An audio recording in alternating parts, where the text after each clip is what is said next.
주의 일은 고독합니다. 주의 일은 고독합니다. 리더는 고독하죠. 리더는 고독하게 되어 있죠.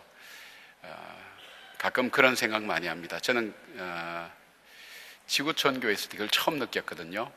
5부, 6부 설교하고 나면 저녁에 밤에 캄캄할 때 다 가고 난 그 빈 공간 본당에 올라가서 엉엉 울 때가 참 많았습니다. 수많은 사람이 빠져나가고 난 다음, 그리고 설교에 대한 두려움과 불안 때문에, 또 초조함 때문에, 압박감 때문에 긴장했던 금요일, 토요일 지나고 주일날 성도들이 은혜를 받고 돌아간 그날 밤에 혼자 성전에 남아있으면 왠지 모르는 외로움과 슬픔이 밀려오는 것을 보게 됩니다. 가족이 없어서도 아닙니다. 저를 격려하는 사람이 없어서도 아닙니다. 그 빈 공허감이라는 것은 그 사역 속에 찾아오는 하나의 부분이라는 것을 알고 있기 때문입니다.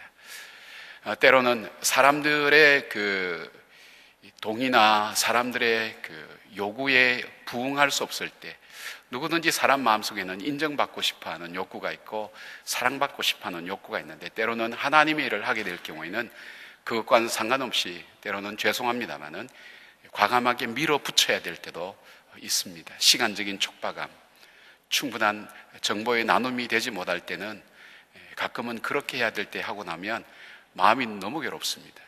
특별히 건축할 때 제가 제 마음속에 가졌던 것은 좀 여유를 갖고 하면 저도 얼마든지 여유 있을 수도 있죠. 그러나 압박감이 밀려올 때 헌금 1,000만 원 하기가 여러분 정말 힘들죠. 근데 이 건축할 때는 말 한마디 하면 1,000만 원, 2,000만 원, 1억, 2억이 왔다 갔다 하더라고요. 그러니까 우리 건축 담당하는 기술위원들 이래 보면 안에서 싸웠어요. 이거는 못 준다. 또 일하는 사람 입장에서 이건 해야 된다. 그런데 그 못 준다, 해야 된다, 그 싸움 자체가 제게는 굉장히 격려가 됐어요. 말 한마디에 수억이 전략되는 거예요. 여러분, 헌금 100만 원 하기가 절대 쉽지 않잖아요. 그런데 그분들은 말 한마디 때문에 수천만 원, 수억이 왔다 갔다 하는 그것을 볼 때 참 이 목사와 같은 그런 마음 가지고 일하는 사람이 참 우리 교회도 많이 있구나. 너무 감사하구나. 또 우리가 깨끗하게 한다고 그 사만이나 그 과정 속에 우리가 정직하게 뒷돈 안 받습니다. 그리고 그 대신 우리 성실하게 해주십시오. 혹시 뒷돈에 대한 요구를 하는 사람이 있으면 언제든지 말씀하십시오. 우린 공개적으로 정확하게 교회가 이런 부분에 있어서 신뢰를 받아야 됩니다 할 때 그 기술위원들이 수요일 저녁마다 밤마다 와서 지방에서도 올라오는 거예요. 건축회사하고 만나서. 그렇게 하지 않았으면 원래 설계를 했으면 여러분 이렇게 좋은 리모델링 나오지 않았습니다.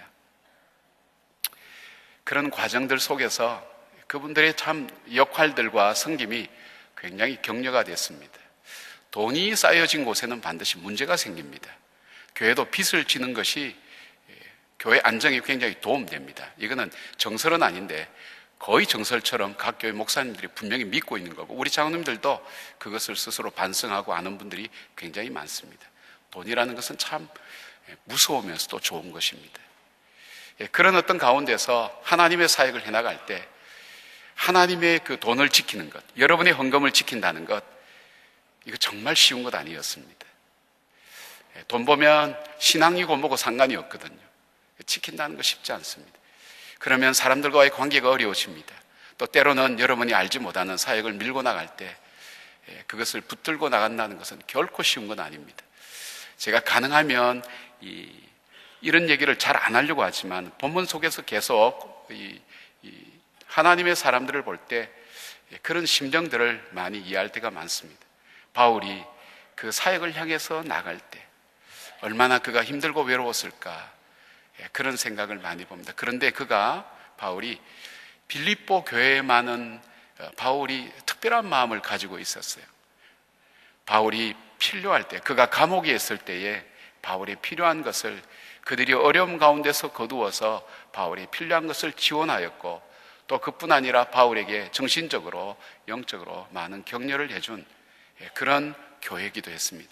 그래서 이 빌립보 교회를 향한 바울의 마음은 특별합니다.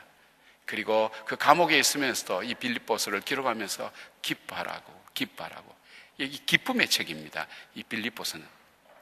그러면서 또 하나 동시에 교회 안에서 하나 되지 못하는 그런 불협화음들을 바라보면서 바울이 소개하는 것은 그리스도의 마음을 품으라.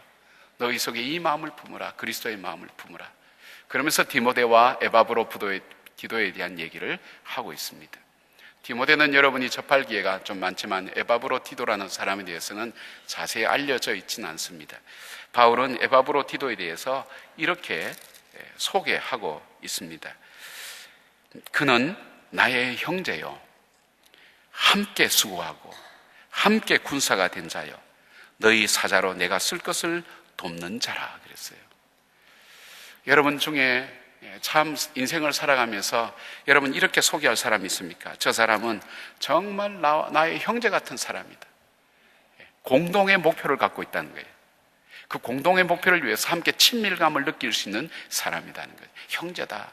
저 사람 나의 형제다.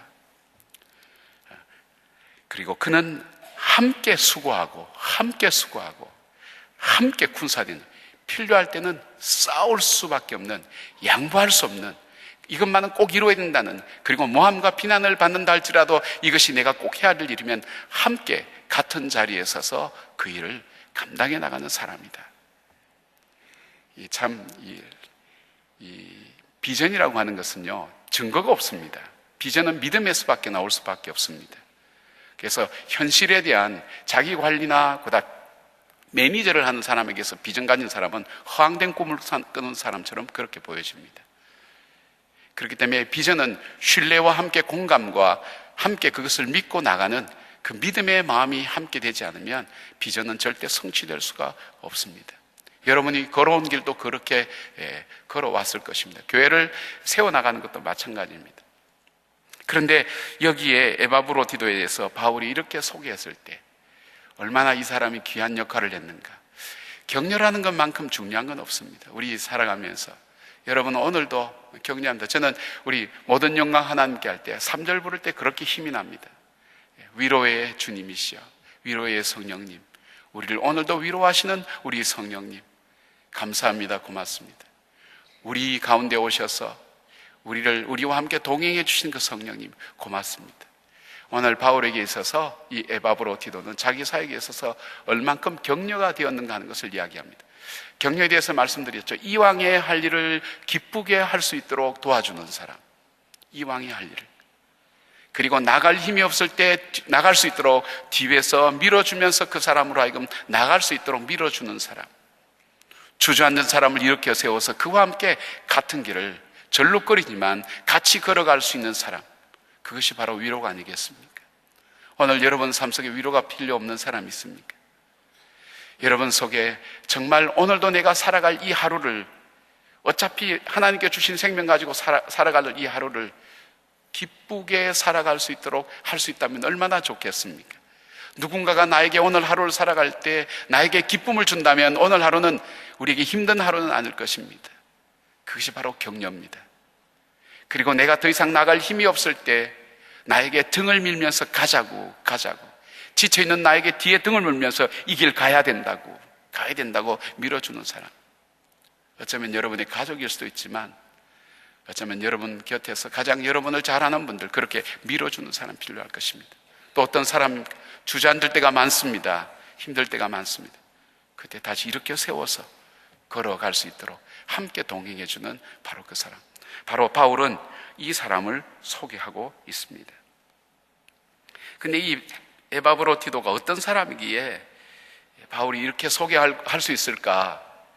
그가 많은 일에 대한, 이 에바브로디도는 이 빌립보서만 이렇게 언급되고 있는데 짧은 이 시간 동안 나오고 있지만 그럼에도 불구하고 바울의 삶을 통해서, 그 사역을 통해서 에바브로디도를 자기의 편지에 기록하고 그 사람들에게 당당하게 소개할 수 있는 에바브로디도의 그 모습은 어떤 모습일까 할 때 제일 먼저 그 사람에게는 함께 동력할 줄 아는 사람이었습니다. 함께 동력할 줄 아는 사람. 오늘 에바브로디도를 소개하면서 함께라는 표현을 많이 썼습니다. 저는 제가 미국이든 한국이든 동업하는 분들 중에 끝까지 아름다운 모습으로 가는 분 별로 보지 못했습니다. 특별히 한국 사람에게 있어서 동업이라는 것은 거의 불가능한 것을 많이 경험하게 됩니다. 그래서 미국에서도 동업한다고 할 때는 반드시 변호사 선임해서 형제가 아니라 할지라도 분명히 재산 문제와 이 부분을 정리해 놓지 않으면 안 된다고 제가 그렇게 많이 권면합니다. 아닙니다. 이 사람만은 틀림없습니다. 분명합니다. 목사님 그런 염려 안 하셔도 됩니다. 그런 사람들 중에 거의 90% 내지 100%가 깨어져서 목사님 말씀 들을걸요.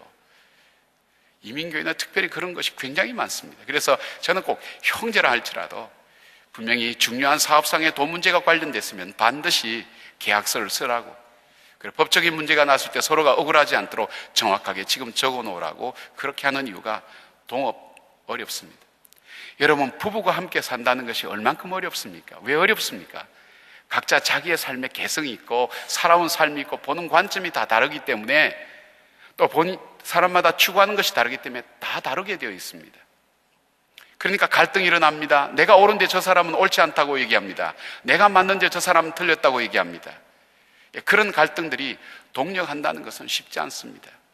우리가 주의를 할 때도 동력한다는 것 쉽지 않습니다. 하나님의 파트너가 되고 우리가 함께 사역의 동력자 되자 말은 쉽게 하지만 내면적으로는 그것이 힘든 것입니다. 오늘 바울은 에바브로디도를 보면서 정말 보기 드문 동력자다 그렇게 했습니다. 바로 예수님의 마음을 품으라고 얘기했던 그 바울은 오늘 에바브로디도나 디모데를 소개하면서 그 사람을 소개하는 특별한 이유가 저들 속에는 주님의 마음을 품고 있는 사람들이다. 주님의 마음. 동력은요, 주님의 마음을 품어야 가능합니다. 동력하는 자세가 참 중요해요. 동력한 자세는 첫째, 자기 교만이 없어야 됩니다. 자기 교만이라고 하는 것은 자기 기준에 대한 확신입니다. 자기가 모든 것의 기준이 됩니다. 자기가 보는 것이 옳다고 믿는 사람들입니다. 특별히 이것이 자기의 성품으로 자리 잡고 있으면 오만한 자의 자리에 앉아있기 때문에 누구의 이야기도 듣지 않습니다. 자기가 모든 것의 기준이 됩니다. 우리가 한 분야의 전문가라고 할 때 우리에게 굉장히 위험한 사고 중에 하나는 내가 한 분야의 전문가이기 때문에 모든 분야도 전문가라고 생각하기가 쉽습니다. 그래서 전문가일수록 타협을 하지 않습니다. 자기 것이 옳다고. 이제 그게 애매한 거예요. 사실은 어떻게 말하면 그 사실과 그리고 이 관점의 차이가 어디까지인가 하는 부분이 애매한 겁니다. 그러나 그 자세는, 내가 모든 것의 기준이라는 자세는 버려야 됩니다. 그것이 있어야 동력할 수가 있습니다. 나하고 기준이 다른데, 생각이 다른데 어떻게 할 거예요? 그 다음에는 우월감을 버려야 됩니다. 남보다 내가 낫다고 생각합니다. 한 개가 나와도 사람들은 10개 중에 한 개가 나와도 자기가 모든 것을 다 잘하는 것처럼 그렇게 착각합니다. 하나님은 우리가 한 개만 잘해도 다 잘한 것으로 인정하지만 사람들은 한 개만 못해도 다 못한 것으로 생각하는 것이 우리 인간의 기준입니다. 이게 우월감을 버려야 됩니다. 잘난 내가 못난 너를 가르치고 잘하는 내가 못난 너를 새롭게 가르쳐 준다는 그런 마음들을, 사실 또 그런 지식이 필요할 때가 있죠. 그렇지만 자세만은, 그래서 남에게 충고한다는 것, 남에게 또 필요한 얘기를 한다는 것이 그렇게 어려운 겁니다. 쉽지 않습니다. 깊은 신뢰가 아니면 참 어렵습니다. 자기 중심적으로 사고하는 사람이 많습니다. 자기 중심적으로. 그러니까 자기가 보는 관점이 모든 사람의 공통된 관점이 되어야 된다. 여러분, 부부간에도 사실 이것 때문에 싸웁니다. 그러니까 연합하기가 참 어렵습니다. 긴 세월 가정이라는 울타리 속에, 윤리와 도덕과 종교라는 울타리 속에서 이것을 맞부딪히면서 살아가면서 이제 한 30, 40년 살다 보면 이렇게 어느새 닮아가고 서로가 닮아가고 새로워지는 것이지, 울타리가 없으면 깨집니다. 요즘 그렇지 않습니까? 차라리 우리나라가 유교라는 울타리 속에 있을 때에는, 제가 오해하지 마시기 바랍니다. 요거만 얘기해요. 유교라는 울타리가 문화적으로 어쨌든 간에 이 울타리에 처졌을 때는 우리나라는 도리를 따라서 가정이 이렇게 피폐하지는 않았습니다. 사랑에 따라서 모든 것을 처리해 나간다 그럴 때 그 사랑은 우리 속에 기본적인 도리마저도 하지 않는, 울타리가 쳐지지 않는 것은 언제든지 깨질 수밖에 없다는 거예요. 동력이 그만큼 어렵다는 거예요. 오늘 에바브로디도의 마음, 예수님처럼 이런 마음이 있었습니다. 먼저 자기를 비운다고 그랬어요. 자기를 비운다. 이건 능동태입니다. 자기가 스스로 자기를 비우는 겁니다. 남이 와서 할 수 없이 눌러서 너 비워라, 그것이 아닙니다. 남이 와서 갖고 가서 빌는 거 아니에요. 자기 스스로 자기가 가진 것을 내려놓습니다. 섬기는 사람의 마음은 무릎 꿇고 엎드리지 않으면 섬길 수가 없는 것입니다. 자기를 비웁니다. 그 다음에 자기를 낮추십니다. 스스로 낮추십니다. 어디까지 낮아지셨죠? 우리 죄인된 우리 인간과 동일하게 자기를 낮추셨습니다. 허리를 굽힐 줄 아는 그런 삶입니다. 세 번째는 죽기까지 복종합니다. 바로 행동의 단계입니다. 재미있는 얘기가 있습니다. 이 이야기인데, 전설처럼 내려온 이야기인데, 예수님께서 한 번은 산 위에 올라가자고, 근데 돌멩이를 하나씩 들고 올라가자고 이제 그렇게 했습니다. 베드로는 원래 그 성격대로 크다란 돌멩이 하나 들고 그냥 끙끙거리면서 땀 흘리면서 갑니다. 요한은 이왕이면 예쁜 거 들고 가야지. 그리고 예쁜 거를 찾습니다. 뭐 크기보다는 예쁜 것을 추구합니다. 야고보는 아무 돌이나 들고 들어갑니다. 도마는 처음에는 제대로 들고 가다가 이거 왜 이렇게 올라가다 보니까 힘들거든요. 중간에 가다 돌을 자꾸 바꿉니다. 그래서 나중에 작은 돌로 이렇게 바꿉니다. 도마는 의심하니까. 가룟 유다는 저 위에 올라가도 많은데 그러니까 시키는 대로 하기는 하지. 그래서 예쁜 조약돌 갖고 올라갑니다. 산에 올라갔을 때 예수님께서 그 돌을 떡으로 만들어 주셨습니다. 도마는 30떡을 먹게 됐습니다. 가룟 유다는 작은 떡을 먹습니다. 야고보는 떡의 정체를 알 수가 없었습니다. 요한은 예쁜 떡을 먹었습니다. 베드로만 큰 떡을 먹으면서 나누어 주었다고 하는 얘기가 있습니다. 여러분, 우리가 하나님께서 우리에게 주시는 그 은혜, 복종한다는 것은 그렇게 힘듭니다. 순종은 내가 그것을 즐겁게 하지만 복종은 나의 즐거움과는 상관없습니다. 나에게 말씀하시는 그분에게 내가 힘들더라도 그것을 따라가는 것이 복종하는 마음, 그 주님의 마음을 품으라는 겁니다. 그거 있지 않으면, 여러분 그렇잖아요. 세상에서 내가 그래도 뭔가를 알고 있다고 생각하는 그런 마음 가지고 살아가는, 사실 몰라도 이 자세라는 것이 참 중요합니다. 그래서 우리가 동력한다는 것이 참 어렵다. 하나님의 파트너가 된다. 사역에 동력한다. 이번에 우리 전국 목회자 한 500명에서 2000명 되는 교회 목회자들 모인 그 세미나에 제가 그저께 가서 묻는 것이 어떻게 교인들과 소통하게 되었습니까? 하는 걸 물어보는 거예요. 저는 소통을 잘한다고 하지만 우리 교인들이나 우리 장로님들께 물어보면 여전히 저는 불통이라고 그렇게 말씀하실 겁니다. 제가 그렇게 전제를 하고 난 다음에 저는 개인 찾아다니면서 그분과 인간관계를 좋게 하고 설득하고 그렇게는 못했습니다. 큰 교회를 움직여 나가는 이 시스템, 방향을 틀어가기 때문에 제가 할 수 있는 소통의 방법은 아주 작은 방법일지 모르지만 비전과 사명에 저도 헌신하고 교인들도 헌신할 수 있도록 그거 외에는 없었습니다. 여러분은 모르지만 회복과 치유가 있는 교회, 성장 있는 교회, 아름다운 유산을 나누는 교회를 제가 부임하면서부터 3년 단위로 계속해서 집중적으로 그렇게 메시지나 사역이나 모든 것을 그렇게 해오게 되었습니다. 여러분들이 그걸 따라오신 거예요. 함께 동의해 주신 거예요.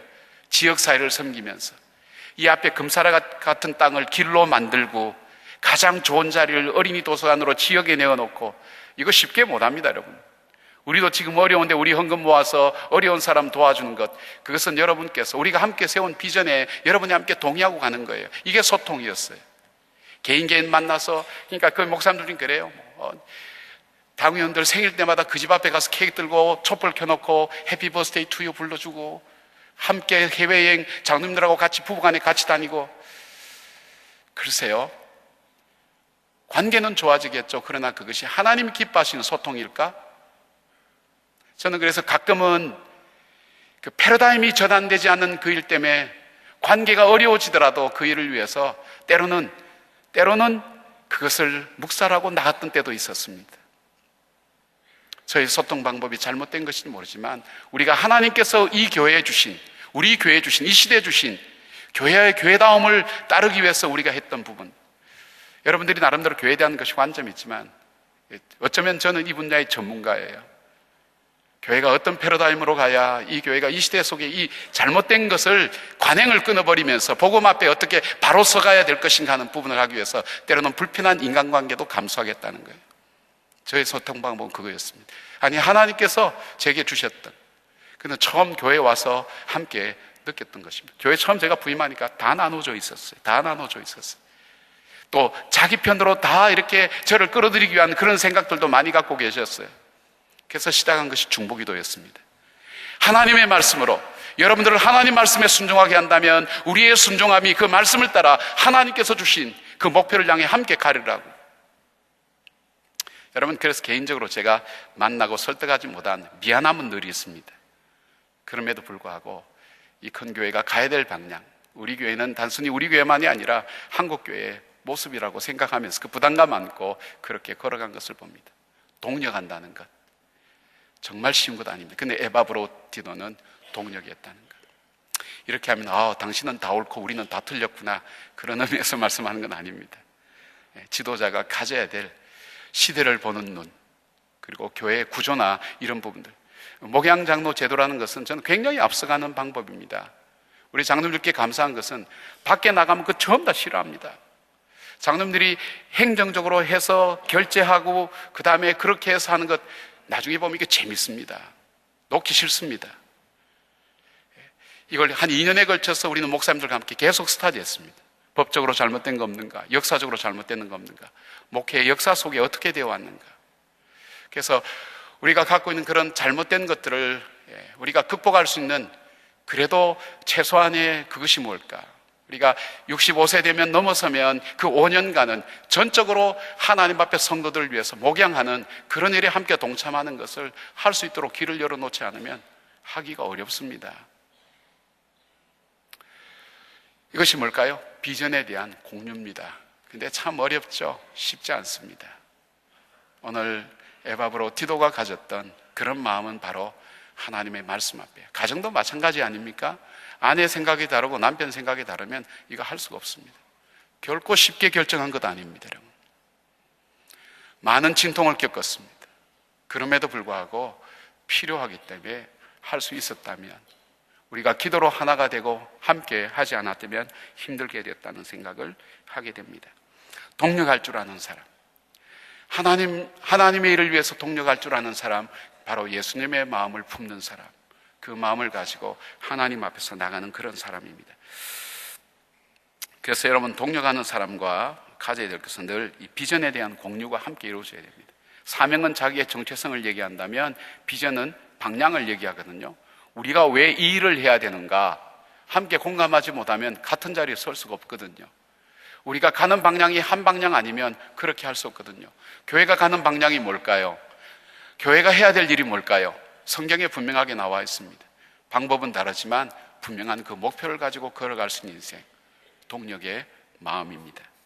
두 번째, 에바브로디노가 대해서 하나님 앞에서 쓰일 수 있었던 사람은, 이분은 충성된 사람이라고 했습니다. 충성된 사람.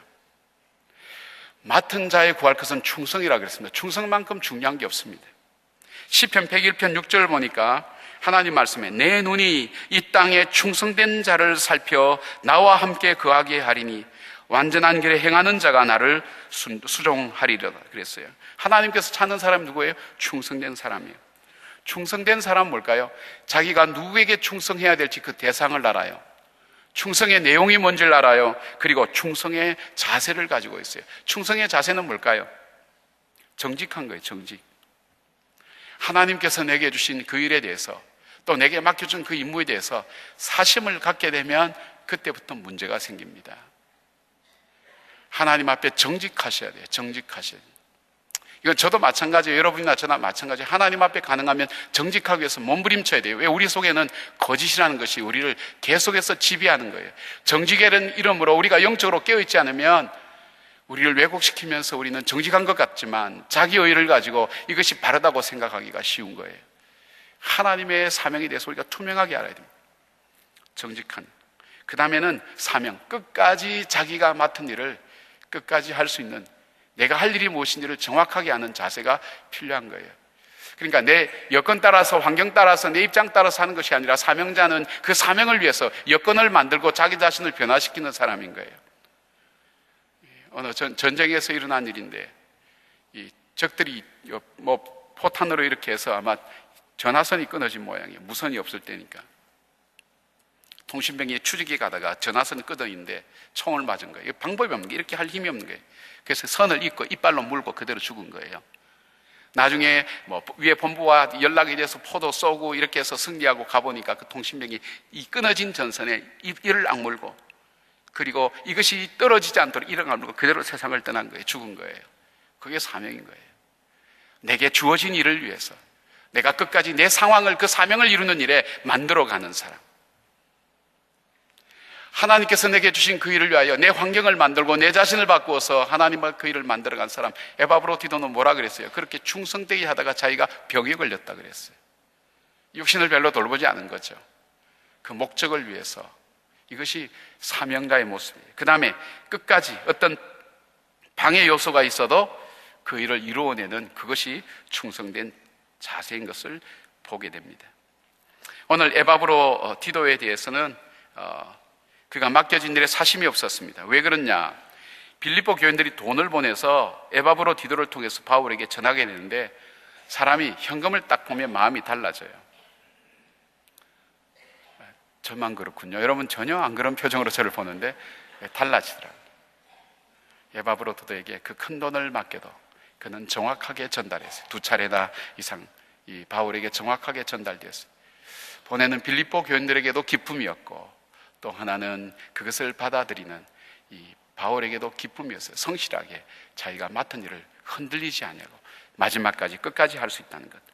그래서 이렇게 빌립보서 4장 18절에 이렇게 이야기합니다. 내게는 모든 것이 있고 또 풍부한지라 에바브로디도 편에 너희가 준 것을 받음으로 내가 풍족하니 이는 받으실 만한 향기로운 제물이요 하나님을 기쁘시게 한 것이라. 그의 행위가, 정직하게 행했던 그의 행위가 하나님을 기쁘시게 했고 하나님께서 받으실 만한 것이었다고. 여러분, 우리가 욕심 가지고 사심 가지고 내 유익을 위해서 취할 때 이 충성을 할 수가 없어요. 충성이 자기 중심으로 돌아서게 되는 거예요. 나는 충성한데 다른 사람이 볼 땐 충성이 아닌 거예요. 바로 하나님께 기쁨을 주는 일이 뭘까? 주님께서 내게 맡겨주신 일에 충성하는 겁니다. 충성은 다시 말씀드립니다만은 대상을 알아야 돼요. 내용을 알아야 돼요. 우리가 하나님께서 내게 주신 그 일 앞에 어떻게 충성해 가는가? 하나님을 기쁘시게 하는 일이다 그랬어요. 세 번째 에바브로디도에게서 이 바울이 이야기하는 그에게 있어서 동력의 기쁨을 나눌 수 있는 것은 에바브로디도는 기쁨을 전하는 사람이라고 그랬습니다. 기쁨을 전하는 사람. 28절 보니까 이렇게 되어 있어요. 그러므로 내가 더욱 급히 그를 보낸 것은 너희로 그를 다시 보고 기뻐하게 하며, 그랬어요. 기뻐하게 하며 내 근심도 덜게 함이니라.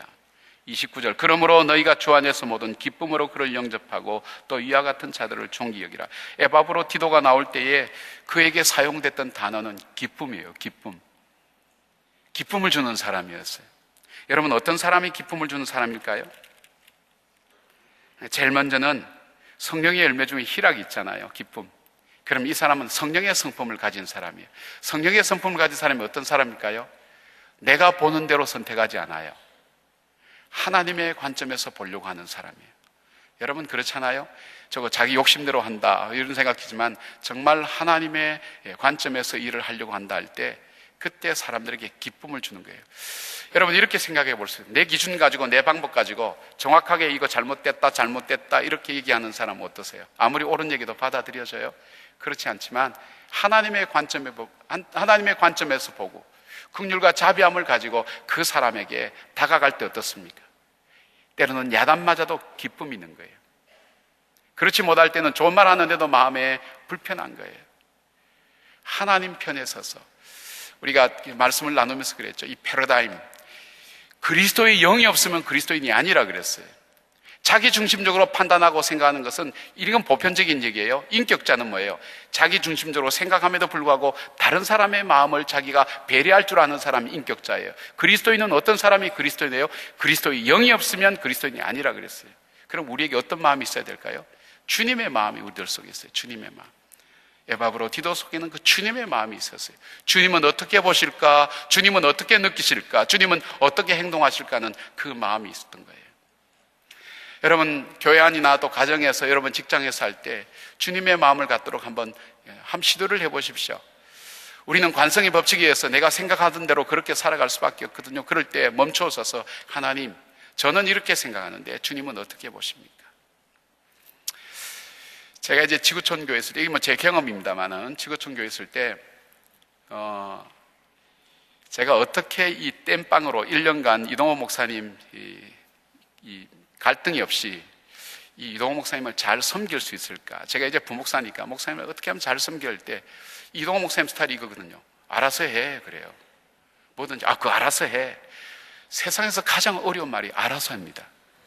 이 말은 네가 어떻게 하는지 내가 두고 볼 거야 이런 것도 되지만 네가 하면 네가 책임져 이 말도 되고요. 어떻게 하라는 건지 지침이 없는 거예요. 왜냐하면 저는 그만큼 모르는 거예요. 몰라요. 담임 목사님만큼 정보나 종합적인 그것을 판단할 수 있는 능력이 안 되는 거예요. 제 한계를 제가 알죠. 저도 그때는 담임 해봤고 부목사 다 해봤기 때문에 아는데 이건 담임 목사님 알 수 있는 부분이라서 굉장히 고민되는 거예요. 알아서 하라는 분. 여러분 중에 혹시 여기 직장이나 이렇게 리더 계시면 그 알아서 해 하는 표현이 밑에 사람 죽어나는 이야기라는 걸 알고 계시길 바랍니다. 지침을 정해주는 게 참 중요합니다. 그래서 김만풍 목사님께 여쭤봤어요. 목사님, 오랫동안 목사님 모셔보셨으니까 어떻게 하면 좋을까요? 그랬더니 김만풍 목사님이 알아서 하라고 하는 분 속에는 자기 생각이 보통 다 있다는 거예요. 그러니까 어떻게 하면 당신도 좋고 또 이 목사님도 좋은가 하면, 왜냐하면 커뮤니케이션이라는 건 서로를 알아야 되거든요. 어떤 문제가 딱 터지면 그 문제를 육하 원칙에 하에서 팩트, 그죠? 사실만을 딱 기록하라는 거예요. 교회에 어떤 문제가 생겼다 딱 정하고 그 다음에 당신이 그 밑에 이 사건을 어떤 관점으로 보는지를 밑에 메모하라는 거예요. 그리고 어떻게 해결했으면 좋겠습니까 하는 것을 밑에 다루라는 거예요. 그래서 페이퍼를 딱 드리라는 거예요. 그러면 어떤 문제가 생기는가 하면 이동호 목사님이 당신이 이 문제를 어떤 관점에서 보고 당신이 어떤 생각하는지, 그리고 나가서는 당신이 어떤 사람인지를 알게 된다는 거예요. 위에 사람이 밑에 사람을 모르면 불안한 거예요. 저 사람이 이 얘기 가지고 나중에 어떻게 걸고 나올까 불안한 거예요. 그렇잖아요? 그런데 제가 제 의견을 딱 적어서 이것을 내가 보는 관점 어떻게 했으면 좋겠다 그러면 당신의 유익은, 저의 유익이 뭐냐면 이 리더가 갖고 있는 관점이 뭔가를 관심 갖고 보게 되고 이 일이 어떻게 처리되는 과정을 보게 되면서 당신이 일을 하는 방법을 배우게 된다고. 저 정말 그렇게 했어요. 제 생각, 제가 할 수 있는 한, 제가 경험했던, 내가 알고 있는 지식을 동원해서 어떤 사건이 터지면 육하 원칙에서 정리를 했어요. 그리고 이 사건을 보는 제 관점을 적었어요. 이걸 어떻게 했으면 좋겠습니다. 여러 번 그 일을 이제 경험했어요. 그렇게 많지는 않지만 경험하면서 그때는 제가 받아들이지 못한 것도 꽤 있었어요. 제 성품 자체가 이거 아니라 그래도 일단 가슴에 저는 품어두거든요. 그리고 가능하면 순종하려고 하는 그런 마음이 제 속에 있거든요. 그런데 제가요, 그때는 이 목사님 대해서 이해하지 못한 부분이 있는데 우리 교회 와서 담임으로서 이 사이즈를 비슷해요. 그때 있던 교회하고 우리가 제가 있을 때 지구촌교가 한 4,500명 되는데 저희 이제 한 6,000명 되죠. 아이들까지 한 7, 8,000명 되면 그분이 그때 했던 것 이제 이해되는 경우가 많은 거예요. 아, 이게 확실히 다르구나. 많이 배웠어요. 설교를 보면요, 어떻게 했냐? 설교 주보 딱 나오면 본문 딱 보고 제목 가려요. 그리고 제가 제목을 붙여보는 거예요. 그 본문 가지고. 그리고 제가 설교를 예상하는 거예요. 이 본문 가지고 어떻게 설교할까? 하나, 둘, 셋 제가 예상을 하는데 그게 설교에 굉장히 많이 도움이 되는 거예요. 굉장히 많이 도움이 되는 거예요. 여러분, 우리에게 중요한 것은 관점이라는 것이 굉장히 중요한 거예요. 관점. 우리의 궁극적인 관점 뭘까요? 여러분이 다 담임 목사의 관점에서 교회를 봐달라고 제가 그렇게 부탁은 못해요. 그러나 우리가 비전이 하나가 된다면 그럴 수 있지만 그보다 더 중요하다면 여러분의 개인의 영성이, 삶의 성품이 하나님께서 어떻게 이 일을 보시고 어떻게 함께 하시기를 원하는가, 그런 마음을 가지고 함께 기도할 때 주님은 우리에게 하나 되는 관점을 주리라 믿습니다. 가족이 각각 딴 생각을 좀 나누어지면 힘든 거예요. 하나님께서. 그래서 우리가 어떤 일을 하기 전에 기도하는 것 참 중요하고, 하나님 앞에서 하나님 일을 어떻게 했으면 좋겠습니까?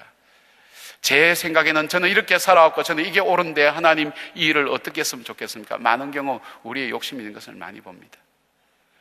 여러분, 오늘도 여러분의 눈이 바뀌어서, 여러분의 마음이 바뀌어서 오늘 주님의 관점이 여러분 속에 함께하기를 축원합니다. 이게 성령의 열매를 맺어요. 내 관점을 하면 분쟁과 투쟁과 나눔과 무시함과 이런 이 육체의 열매가 맺히게 되는데, 내가 하나님 말씀대로 하나님 영대로 할 때 하나님께서 그 속에 주시는 성령의 열매를 거둔 걸 보는 거예요. 여러분, 열매를 보면 아는 거예요. 내가 지나간 자리에 분쟁이 일어나고 다툼이 일어나고 고통이 일어나고 있는가, 불편함이 있는가, 아니면 약간의 불편과 그런 것도 있지만 하나님께서 원하시는 그런 열매들이 맺혀지는지를 한번 확인해 보십시오.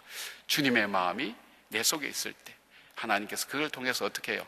하나님 일에 기쁨을 주는 요소가 된다는 겁니다.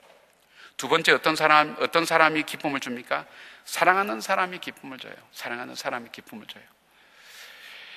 에바브로디도가 아프다 그러니까 빌립보 교인들이 걱정을 많이 했어요. 그러니까 빌립보 교인들이 걱정 많이 한다는 얘기를 듣고 에바브로디도가 또 빌립보 교인을 위해서 걱정을 많이 하는 거예요. 이게 뭐예요? 사랑이에요, 사랑. 저 사람이 지금 어떻게 지금 생활할까? 아이고, 어떻게 힘들까? 여러분, 사랑하는 사람은 생각해도 기쁨이 있잖아요. 함께 나눔이 있잖아요. 사랑하지 않는 사람은 그 사람이 좋은 사람이라도 이렇게 생각하지 않으면 우리 속에 기쁨이 없어요. 여러분, 이 에바브로디도가 가졌던 것은 하나님께서 내게 맡겨주신 사역, 하나님께서 만나게 하신 그 사람에 대한 부분들을 돌아보면서 그 사람들을 사랑했어요. 사랑은 힘든데요. 사랑은 힘들어요. 힘든데 하나님께서 후회하지 않도록 하시더라고요. 사랑은 하나님께서 갚아주시더라고요. 사람에게서 받는 것 아니에요. 하나님께서 주시는 것 받게 되더라고요. 하나님께서. 여러분, 사랑이 뭐래요? 사랑과 좋아함과 사랑이 주는 뭐예요? 좋아한다는 것은 내 기준이에요. 내가 좋아야 되고, 내가 의미가 있어야 되고, 내가 옳아야 되고, 내가 편안해야 되고. 그건 사랑 아니에요. 결혼 생활 이렇게 시작하면 깨져요. 사랑은 모든 것을 믿으며, 모든 것을 바라며, 모든 것을 참으며, 모든 것을 견디니라. 이게 진짜 힘든 거죠. 어떻게 모든 것을 다 참을 수가 있어요? 신랑 신부 결혼할 때 둘이 세워놓고 형제 사랑합니까? 사랑한대요. 그러면 성경대로 묻겠습니다. 이 형제에 대해서 모든 것을 믿으며 모든 것을 참으며 그러면 사랑합니까? 그러면 노력할게요. 왜 대답 못하는지 아세요? 사랑은 프로세스입니다. 프로세스. 사랑은 완성시켜 나가는 것이 완성된 것이 아닙니다. 여러분의 사랑에 힘든 여정이 있다 할지라도 하나님 앞에서 순간순간 순종하며 나갈 때 그 사랑이 주는 기쁨이 있습니다. 아멘. 사랑하시기를 바랍니다. 내 식으로 좋아하는 것은 상대방에게 어려울 수가 있어요. 바로 이 에바브로디도는 그런 사람이 있어요. 세 번째는 에바브로디도가 기쁨을 주는 사람은 나의 부족을 채워준 사람이라. 나의 부족을 채워준 사람. 여러분이 여러분의 관점을 보고 자녀들을 볼 때, 가족들을 볼 때 마음에 안 드는 부분이 있을 거예요. 저도 이제 제 딸을 기르면서 마음에 안 드는 부분 진짜 많죠. 근데 제가 바른 관점에 서서 제가 지적을 딱딱하면서 이거 고쳐 저거 고쳐 해서 좋아진 경우가 한 번도 없어요. 나는 정확하고 분명하게 오래 살았고 너를 사랑하고 모든 걸 공급해주는 그런 아빠면서 너한테 얘기한다 그래도 안 좋아하더라고요. 지금만 좋아하고 완전히 소외시키고. 우리 가족끼리 밴드를 만들어서 같이 주고받는데 정말 중요한 얘기는 엄마한테 문자로 왔다 갔다 하더라고요. 제가 이게 참, 그래서 문자로 개인별로 하지 말고 밴드를 통해서 가족이 함께 공유하자. 그러면 냉 그래 놓고 또 엄마하고 왔다 갔다 하고. 참 이게 그렇더라고요. 그래서 제가 내가 지적하고 얘기하고 할 것이 아니라 내가 중보기도를 하자. 저 아이의 부족이 내 눈에 보였다면 그것은 하나님께서 내게 저 아이의 필요를 채우기 위한 하나님의 보여주십니다. 여러분 그렇잖아요. 저 사람의 부족을 봤어요. 부족을 봤는데 이거 잘못됐다, 이거 틀렸다 이렇게 지적한다고 필요할 때가 있을 거예요. 근데 관계는 나중에 좋아지진 않아요. 그러나 그 사람의 부족을 봤을 때 나에게 있어서 저 사람의 부족을 붙들고 대신 기도해 줄 줄 아는 사람, 이게 중보기도잖아요. 어떻게 느낄까요? 성령께서 역사하시지만 관계들 속에 신뢰가 쌓이고 사랑이 쌓이게 되어 있는 거예요. 그래서 중보기도가 굉장히 중요합니다. 중보기도가 활성화된 교회는 분쟁이 별로 없습니다. 여러분 가족 안에도 마찬가지입니다. 부족함이 있지만 그 부족함을 얘기하는 것보다는 기도로 하나님께 기도할 때 달라지는 거예요. 제가 지구촌교회에 계신 분인데요, 권사님하고 집사님, 침례교는 아직 장로 제도가 침례교는 없지 않습니까? 지금 침례교에서 장로 부르는 것은 원래 그 교리에 맞지는 않거든요. 장로교가 장로가 있으니까 장로를 세우고, 그런데 침례교는 안수 집사님이거든요. 안수 집사님 계신데 이분은 좀 깡패 출신이에요. 그래서 이 권사님인데 자기 마음대로 살죠. 깡패 출신인데 건설업도 하고 하니까 마음대로 살죠. 이분 이제 만나서 제가 그랬어요. 집사님 어떻게 해서 예수를 믿게 됐냐고 그랬더니 자기 맨날 술 먹고 들어오고 그 다음에 뭐 마음에 안 들면 한 방 때리기도 하고, 제가 얘기하면 어느 사건까지 기억할 만한 분이 있을 거예요. 그런데 한날은 도로니까 그 마누라가 기도하더라는 거예요. 술김에 막 기도 들어보면 안방에서 딱 문 열고 들어오는 기도하는데, 기도 얘기하는데 보니까 자기가 행패 부리고 못되게 하고 그걸 전부 다 붙들고 하나님 앞에 기도하는데, 하나님 우리 남편 불쌍히 여겨달라고, 이 사람 참 본성은 착한 사람이라고, 하나님 이 사람이 바로 돌아와서 그의 갖고 있는 그 열정과 이 성품이 하나님 앞에 돌아오게 해달라고. 그런데 자기가 기대어 서서요 30분을 들어요. 30분. 자기 단점 다 알고 있더래요. 속속들이 다 알고 있대. 이 마누라가 나를 정말 귀신같이 아는구나 했는데, 그것이 그를 불행하는 그것이 아니라 그것을 붙들고 하나님 앞에 기도하는 걸, 거기서 자기도 같이 울면서 예수를 믿게 된 거예요. 이분이 어느 정도까지 하는가 하면요, 저 부산이나 저 목포나 이쪽 내려가서 바이하고 약속이 있어도 시간이 길어지면 제가 죄송합니다, 내일 주일이라서 본교회 예배 참석하고 난 다음에 월요일날 다시 계약합시다. 그러면 웃긴다고 한대요.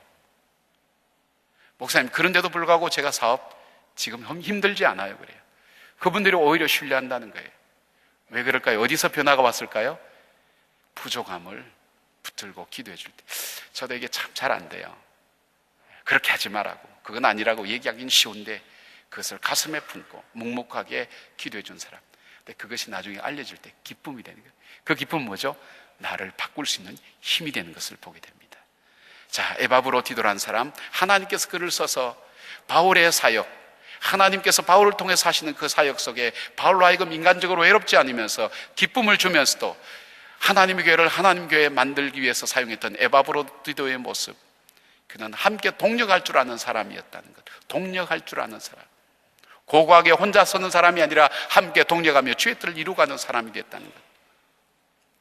그리고 그 마음속에 충성된 사람, 하나님 일 앞에 충성된 사람, 자기가 섬길 대상, 충성될 내용, 충성의 자세를 가진 사람, 그리고 기쁨을 주는 사람, 기쁨을 주는 사람.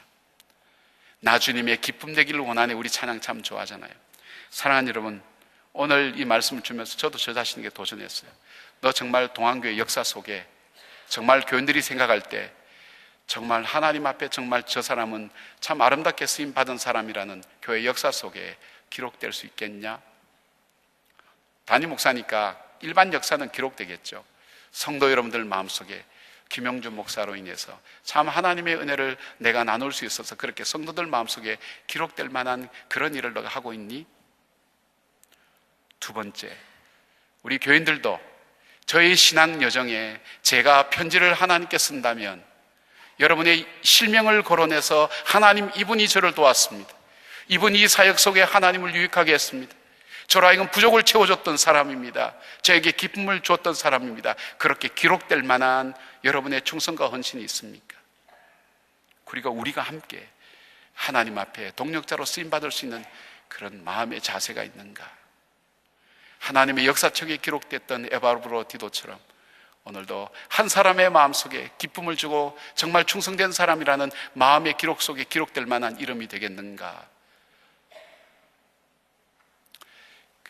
참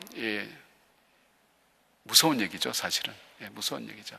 사랑하는 여러분, 가족이기 때문에 그런 것이 아니라 그 가족 속에 나는 당신을 통해서 내 삶에 참 풍성함을 얻었다고 이야기를 들을 수 있는 사람이 된다면, 교회 속의 목회자에게, 또 목회자는 여러분들에게 정말 당신은 내 마음속에 기억할 만한 사람이라고 그렇게 이야기를 들을 수 있는 사람, 더 나아가서 주님의 기쁨의 기억 속에 메모리 될 수 있는 그런 삶이 될 수 있다면 주님은 결코 우리 삶이 헛되다고 그렇게 말씀하지는 않으실 겁니다.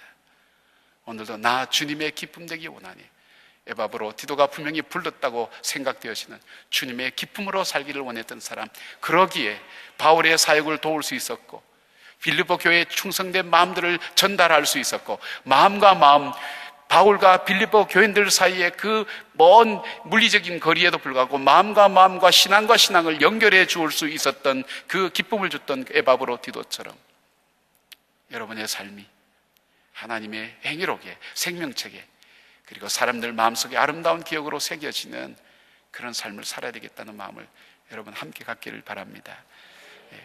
우리 속에 바로 주 예수 그리스도의 마음을 품으라, 예수의 마음을 품으라, 이 뜻이 무엇인지 묵상하는 하루가 되시기를 바랍니다.